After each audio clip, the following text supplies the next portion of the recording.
I find that, I think the chairman AICTE himself will narrate about how probably he has used the alumni. Alumni are a very powerful lot, I think they have got all the goodwill for you, right? They are waiting to be called, I think, because they know that, they all have a soft corner for your institution. So, they may be big businessmen out in the US somewhere, or maybe they may be just around 10 kilometers from your campus. But many of them are waiting or dying to be called, and they want to be recognized, they want to be called, they want to be honored, and they want to be felt wanted in your institution. So please try and inventorize them and then bring them into your campus and tap into their energies, their skills, and their good intentions and so on and so forth.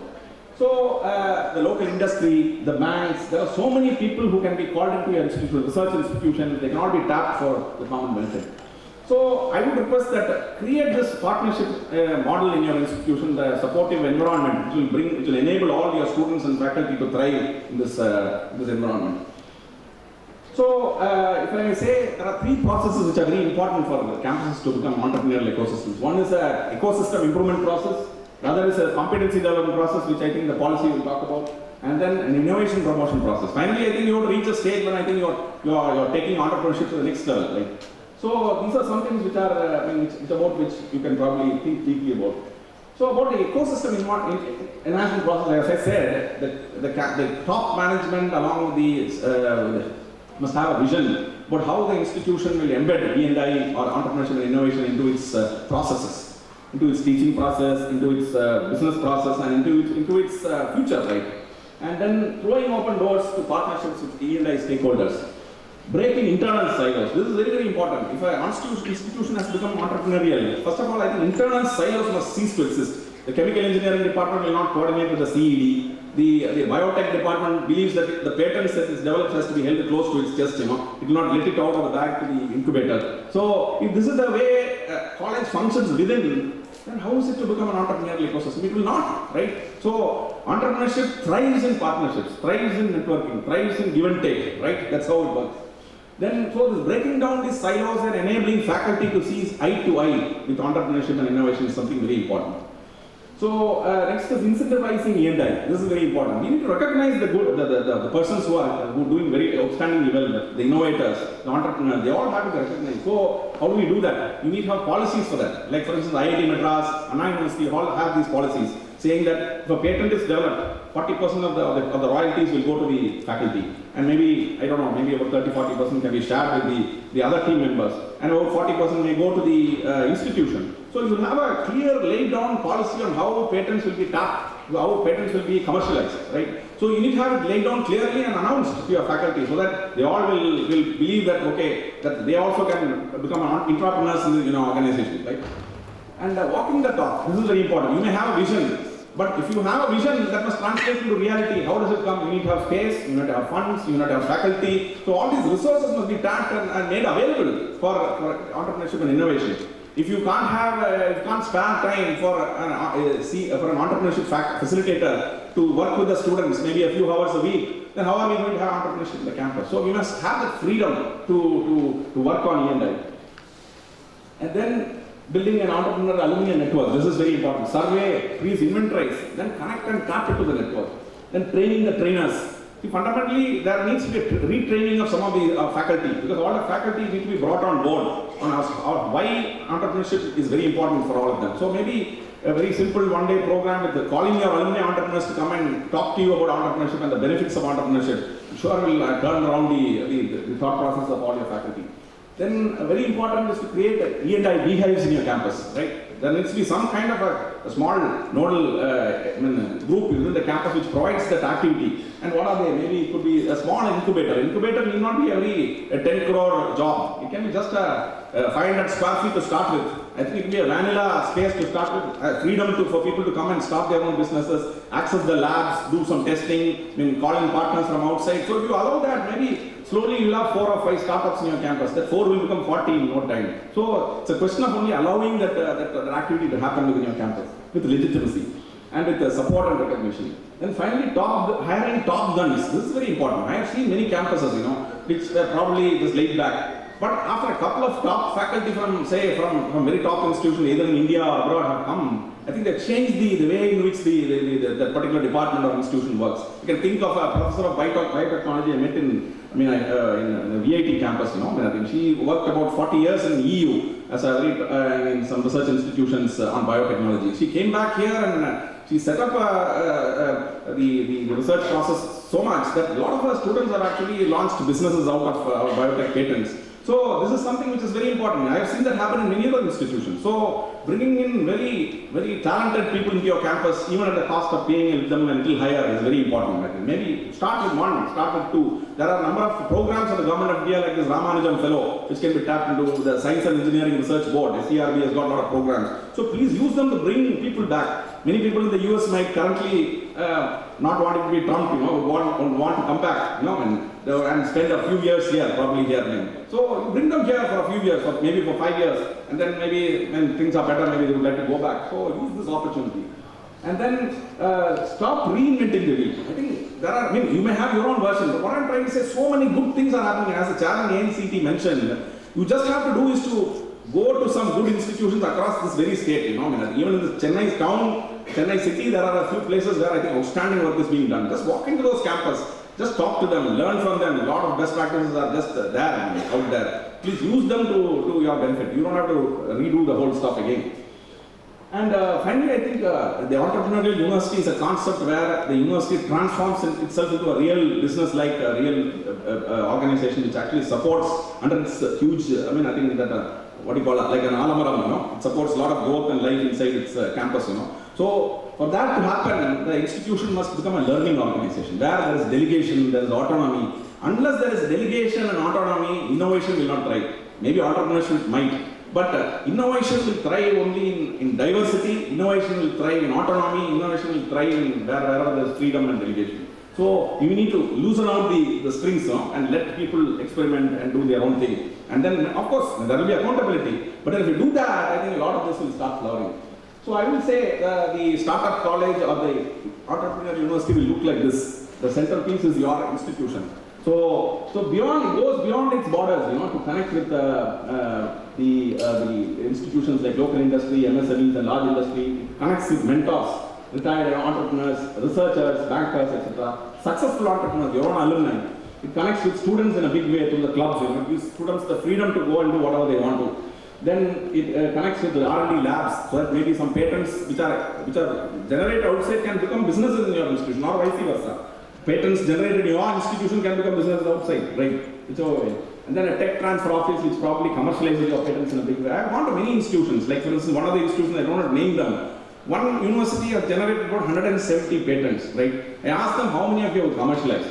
It's just about 1 or 2, right? So what is the purpose of these patents, right? So much of heart, sweat and blood and money has gone into this. And then at the end result, what happens? There are a few pieces of paper, right? So that must change. Every research must have an output in the market. It must be a market output. I am sure that maybe there might be certain pieces of fundamental research which may probably not end in the market directly. But I think at least you must have a target about 50% or 60% of your research which must become an improved product or service in the market. If that were the case, I think a lot of the investment that we make in this country will really become value in the marketplace and create jobs finally. So I would link them with banks, angels and VCs. So a connected institutions, I have drawn these lines as very thin lines, but in course of time these pipelines must become so large that probably all this becomes one big box, right? And so that must be the case of a highly networked institution. So I will stop here and say that I will go to my last slide. Before I go to the last slide, I will highlight only one thing. There is a report called the Global Entrepreneurship Monitoring Report, which is published by the Global Entrepreneurship Development Institute every year, right? So they have a radar chart rating various ecosystems across the world. So maybe what the picture here probably shows maybe your own college, compared to probably a Western university or maybe a very good university in India.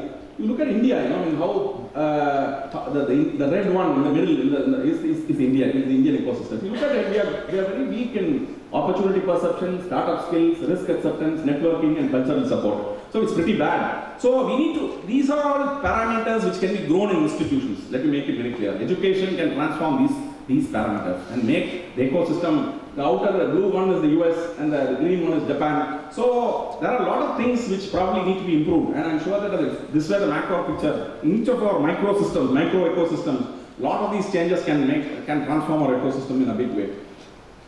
I will end by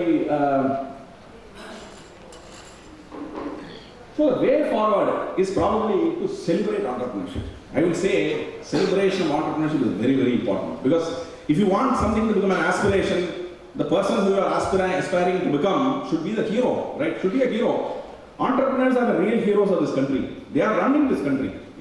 See, if to the faculty here, I would like to say, if you are working in a private engineering college, you are working there because of the work of some entrepreneur, right, who created that institution. So it is the entrepreneurship which is actually making this country go places. So therefore, they are the real heroes of this country. So let us start by opening a wall of fame, an entrepreneur's wall of fame, or maybe a corridor of fame in your college, where all the people see day in and day out.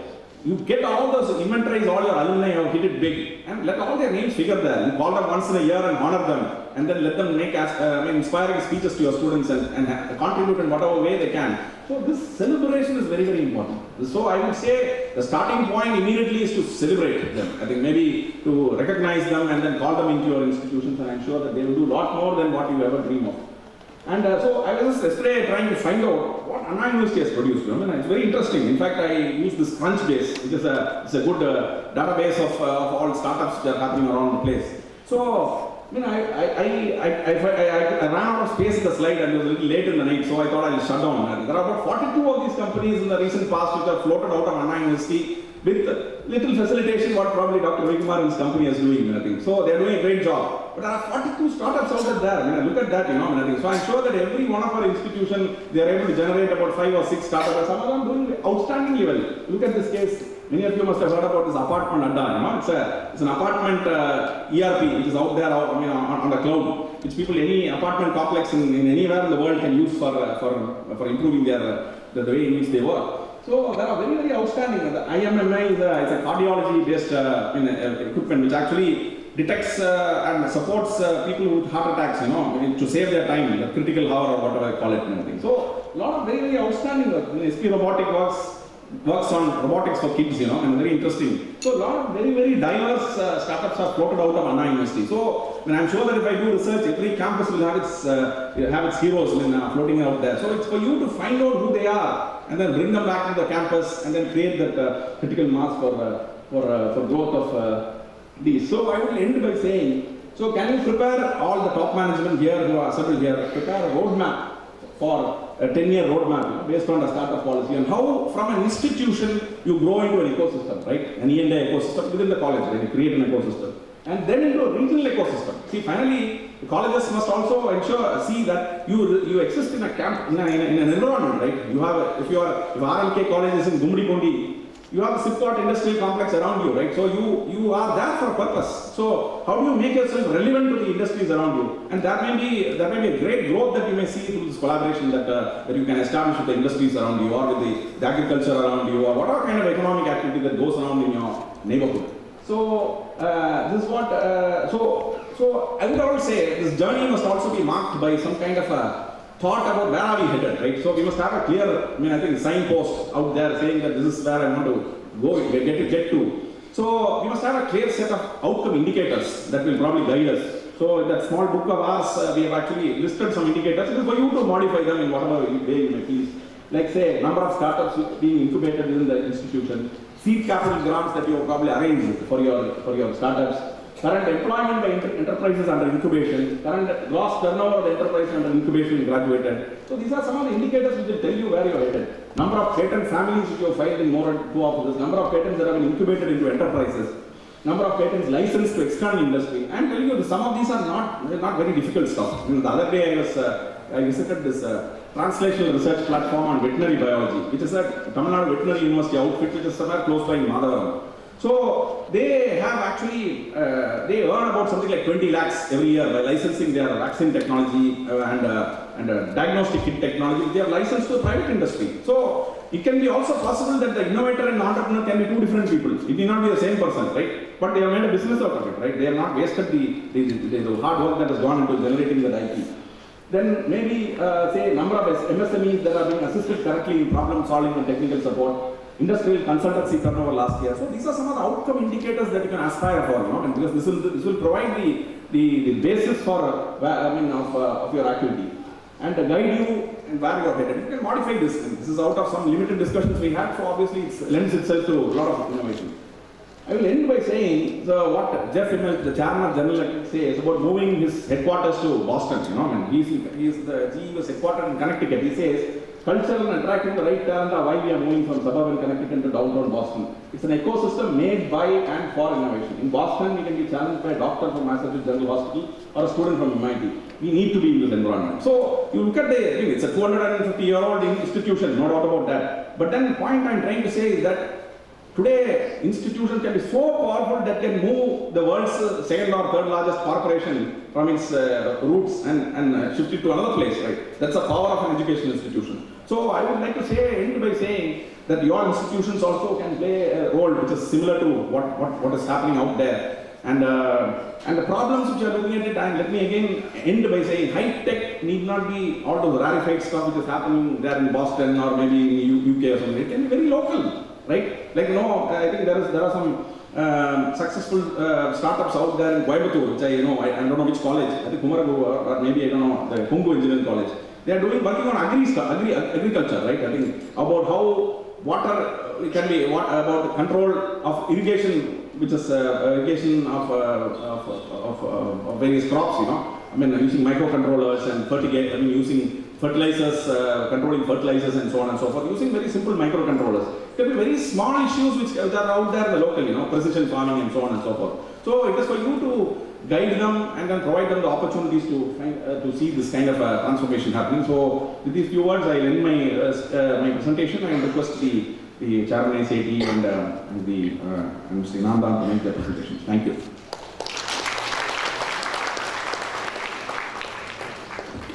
Thank you, sir. We are really happy to know about the encouraging ways to promote entrepreneurship, and the other colleges will also be able to promote this ways through Wall of Fame and promoting the 10 years process of entrepreneurship. Professor Anil D. Sastradute is presently working as chairman and expert member on various national level committees. Some of these include chairman, Basic Scientific Research, BSR, Empower Committee of UGC and MHRD committees. Having expertise in major fields, he had published several papers and involved in various projects.